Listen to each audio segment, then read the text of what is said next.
sinner never was forgiven, banished to his lowly station, till he checks out in Revelations. Why you keep up your lie makes no sense to me. They made me a throne in heaven, and I picked hell for the company. Hi, and welcome to Ounce of Prevention. I'm Vickie Morgan, and my guest today is none other than Krista Eddy. Krista, thanks so much for being on Ounce of Prevention. I'm glad to be here. So, Krista, you have a very inspiring, I feel your story is very inspiring. Of course, here on Ounce of Prevention, we want to talk to people who have mental health stories, and we want to talk to people who are willing to talk about mental health. So Can you tell me your mental health journey? Well, growing up, it was rough. My father picked on me, so there was always traumatic thing. I was bullied in school. Never thought anything of it. As I got older, it got worse, and after the autism diagnosis at 16, things I felt like an outcast. Like I felt so different that I didn't know what to think. But it was around that same time that everything happened with that diagnosis and with my parents and everything, and finding the band that I found a way to cope, and it's been, I can't say enough about that. And then in 2009, I hit like my rock bottom. And did some things I regret now, but the music was there. And that's when I knew I had something wrong. Like, it wasn't just I was sad, there was something more. But nobody ever listened. But I was like, I know myself, this is not me, but there's something. Yeah. And later learned 3 years ago that there was mental illness in my father's family, and we didn't talk about it. And like, how could I not be told? Yeah, people don't talk about it. Yeah. Yeah. There's such a stigma around it, and Yeah. I don't understand why. It's an illness just like anything else with the body. Absolutely. So you didn't know until you were 16 that you had autism. So that had to be 16 years of a lot of confusing things and a lot of bad feelings. It was. And my mother fought to try to get a diagnosis, but my doctor at the time said, oh, there's nothing wrong, don't worry about it. But my mother's like, no, I know there's something wrong. She knew from the time I was like 2 years old that there was something there's something off. Yeah. And so she fought for it, and I never got diagnosed till 16. And I went through a lot of anger with that, because I was like, no, I don't want to be different. There's nothing wrong with me. I almost rejected it, like, no, it's just... So you weren't relieved to get a diagnosis? No, it was another thing that made me feel different, and I always felt like I had so much, like, I don't need this too. And it just made it felt worse, like, because knowing that I had this, like, it took me 4 or 5 years to fully accept that this is who I am. It just it's not who I am, but it's part of what makes me. Absolutely. Who I am, the way I see things, the way I understand things, it's me. Can you tell me a little bit about that? What is it, I don't want to say what's it like to have autism, but how do you feel like if you didn't have it, how would you be different? I wouldn't be as awkward socially, because that's most of my issue, is interacting socially with people, like not knowing when to take cues and stuff. And eye contact used to be really hard. I mean, there was a lot of different things I had to work on. It hasn't been easy, but I'm to the point where I say now to people I have autism, they're like, no way. Yeah. Because they wouldn't believe it, because I hide it so well. Right. Tell me what you've done, how you found ways to cope, because you've also had anxiety and depression. Tell me the ways that you have found to cope and do really well and thrive. The biggest thing for me has always been music. Like, from as young as I can remember, my earliest memories, music was always something that made me feel better. Like, no matter if I was happy, sad, whatever was going on, it was soothing. I could tune everybody else out. It was just my way of escaping, I guess. So, Krista, tell me about your Facebook group. How did it start? Well, How long did it take for you to start that page? It started almost 10 years ago, and wow. it came out of necessity because the old Great Big Sea website was being taken down. There was so much drama there, and there was a need for a place for fans to still interact. And being more of an Alan fan than any of the guys, not that I don't like the others, I figured why not do one for him, because there's no particular fan club for him. So this was before the solo career. He was still in Great Yes. Big Sea when you started the group. Okay. Yes, but as the solo career has taken center stage, and we just don't focus on the music. Like if he's doing acting, any kind of shows and stuff like that, and the books and everything, we bring it all in and keep people connected. I've had people say, "Thank you. I wouldn't have known if such and such was going on. Right. You didn't." It's a resource. It's And really I love it. I can't tell you how many people have said, "Thank you. You've created a community here." Why do you think people who are fans of Alan Doyle feel like there's a community when they can communicate about what's going on? I mean, he's just a person. Yeah. Really. But what is it about his music and the work that he's doing, do you think, that brings people together? Well, he's so genuine. I think people can relate to it. He's down to earth. They don't see any difference between themselves and him. That he's the everyman. Yeah. And they see that. They have felt the connection. Like there could just be a particular song that they hear and like, yeah, that's me. I know. His songs are so relatable. You don't feel like he's talking about somebody you don't know. You feel like he's talking about you in some songs. It feels very personal. And I've had that. Like I listened to a song and like, did you read my diary? Because this is, you know. Right. Yeah. And I think that's been throughout the history of the band and his solo career. It's been very speaks to you stuff. And he's always been more the front man, more the first interaction that fans ever had with the band, even back in the days of Great Big Sea. So it was often people's first interaction, and the friendliness kept people, like the music might have hooked them, but it's the kindness of the musician that kept them coming. So you've had the group now for 10 years. There seem to be some people who really connect on that page, not just in a, hey, he's coming to Ontario, that's where I live. It's really, people seem to bond outside of the group. Oh, I have made countless friends through it. Like, I've had people invite me to go to shows because they know I'm there, and when I go, I'm recognized like, hey, you run the fan club. And I felt like a celebrity. I'm like, but I'm not doing anything out of the ordinary, but these people, like, you're giving us something so special, like, you're just as important as he is. You definitely serve a function. There's no question. I didn't see it for a long time. Yeah. It's only more recently that, I see the good that's come out of it, and the people that have met and formed friendships that never otherwise would have met. Right. So I feel like people who don't have autism, and this is not to put people in boxes, but I feel like a lot of people who have autism have that ability to feel that empathy for somebody and feel compelled to go help.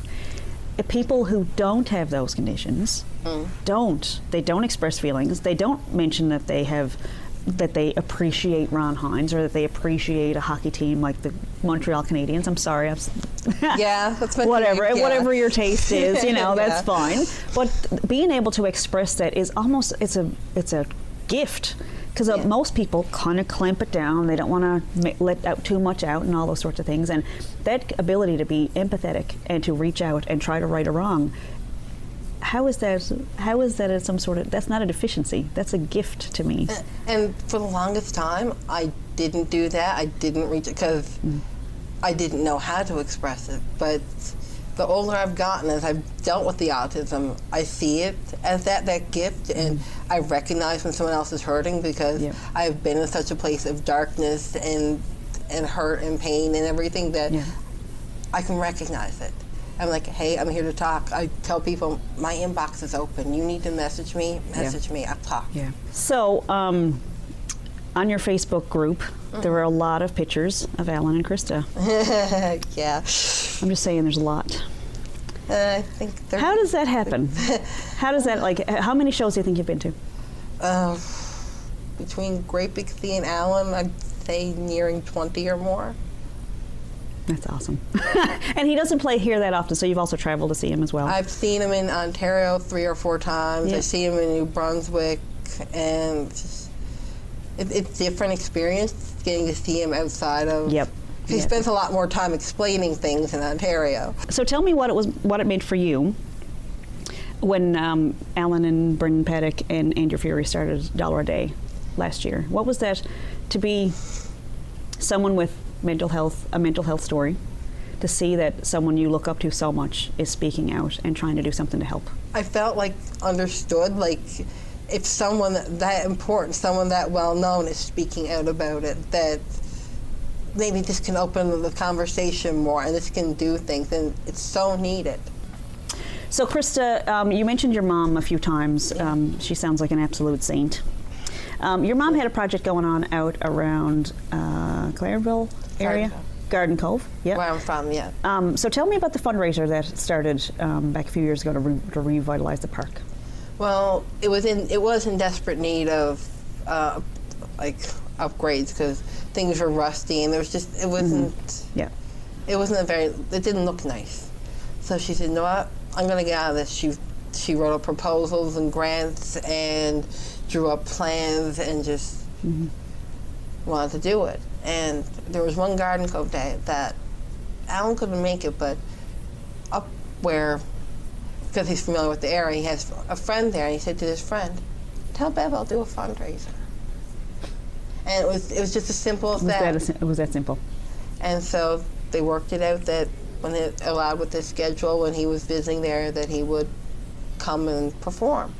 And it went so well that first year, he said, let's do this every year. And this year will be the 4th or 5th year in a row.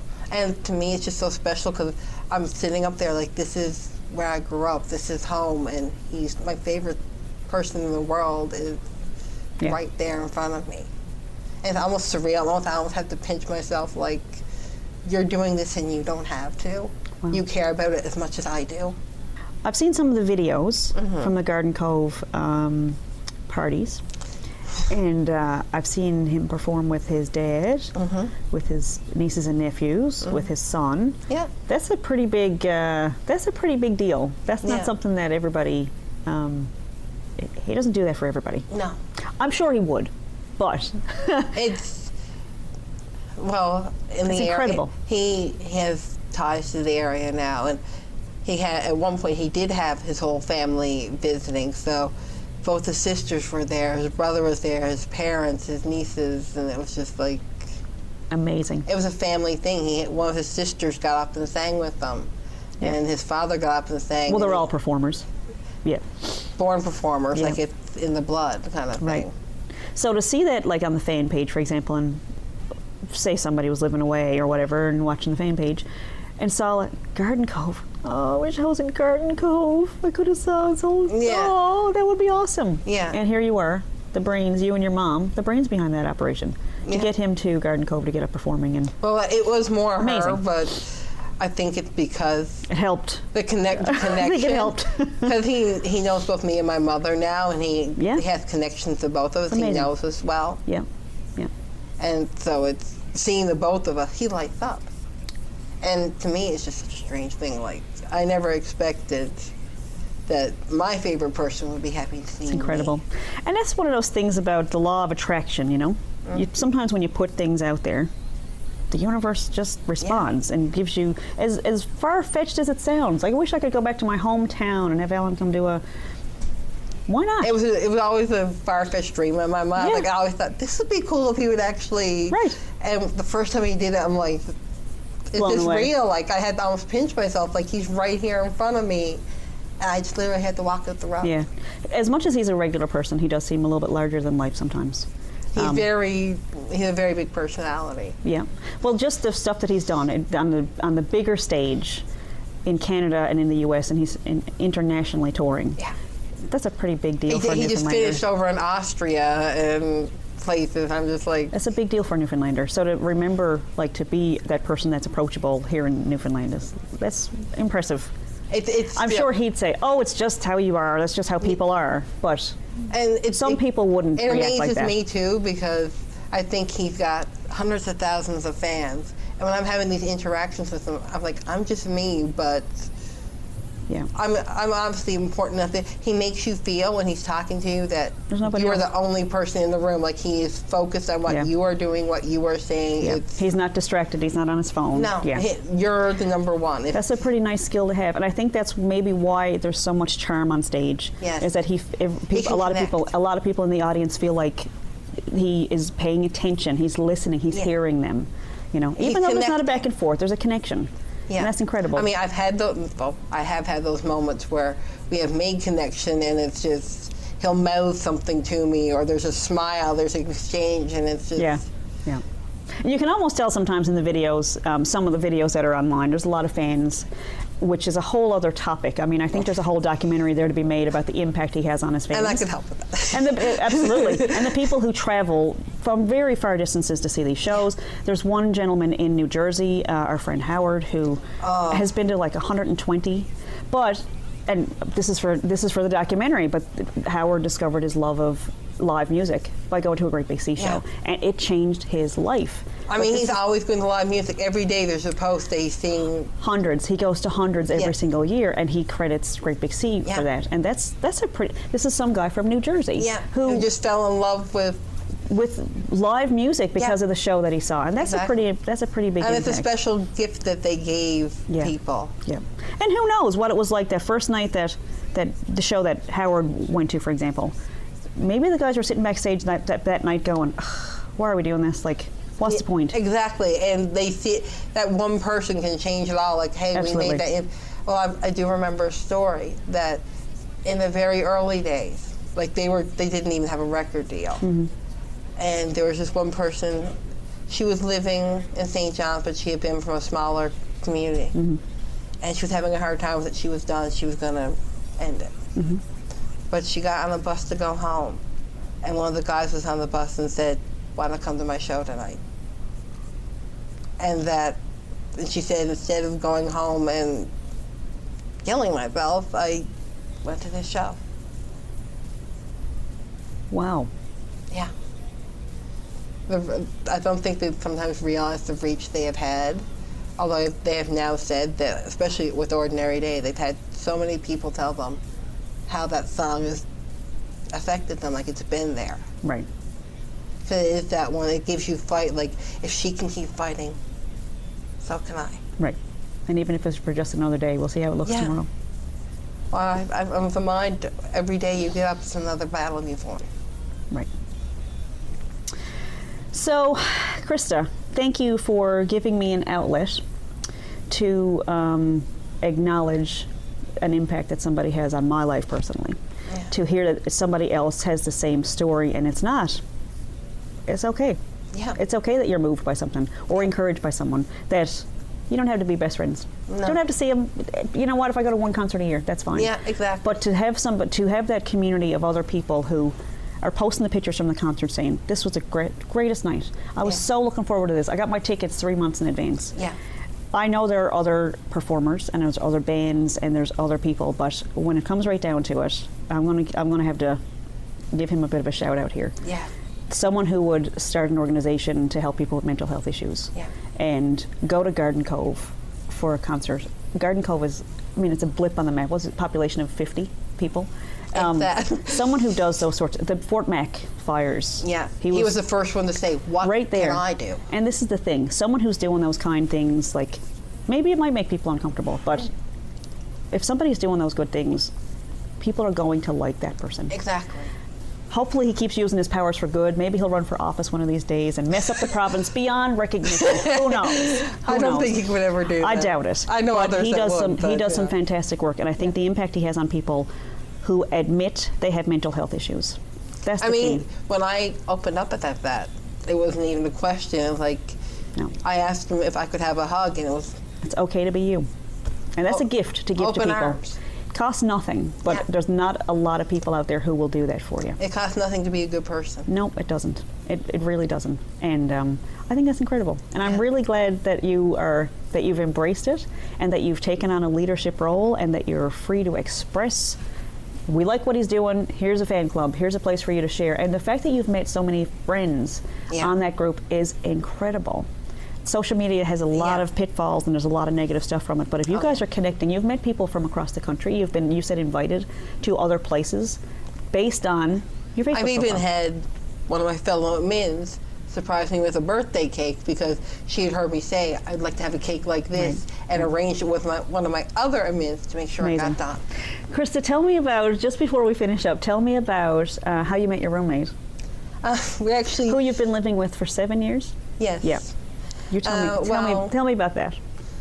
We were all great big sea fans, and there was a gift exchange on the original fan club. It was called it was a Secret Santa of sorts, and my friend Sheila got linked with my friend Angela. Well, I didn't know Sheila at the time, and Sheila was commenting on some of Angela's stuff, and being friends with Angela, I was commenting back and forth, and we just realized there's a connection. Like, we get along really well.